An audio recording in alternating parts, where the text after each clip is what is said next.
like a black and crunchy toe. It's Sanctuary of Reality, my comic review series. Time now for Cerebus issue 292, the 27th chapter of Latter Days.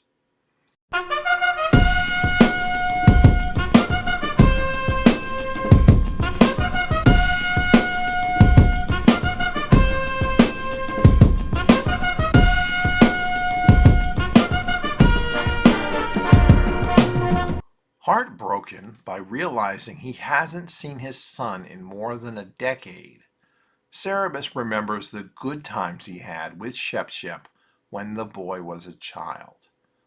Teaching him to play five-bar gate, drinking beer by a campsite in a Ham Ernestway manner, or fishing with him like his old pal Bear used to do.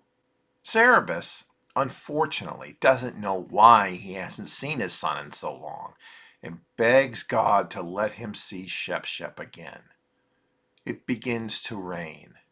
Cerebus's inner voices argue that he's not sincere in his tears, and the rain is God's way of showing that he knows that. Cerebus complains about the temperature, throwing an F-bomb, and his inner voices encourage him to apologize to God for having done this. Cerebus gets a blanket, wraps up, and listens to the rain. He wonders what to do about Shep. An inner voice suggests prayer, which leads to him arguing about not being in the mood to do so. Reminding himself of an old woman with a gangrenous toe who refused to pray, Cerebus is finally convinced to do so, or at least begins to. Suddenly, Chief O'Reilly comes to the door with some news. What is this urgent announcement? And is it the answer to Cerebus's prayers? The story of the woman with the gangrenous toe is actually based on Dave Sim's mother, and it's explained in the annotations in the back of the phone book. I mean, hey, they say, write what you know, no matter how gross. This is another great issue. Cerebus's heartbreak over missing his son resonates with anyone who misses a family member that's no longer around for whatever reason.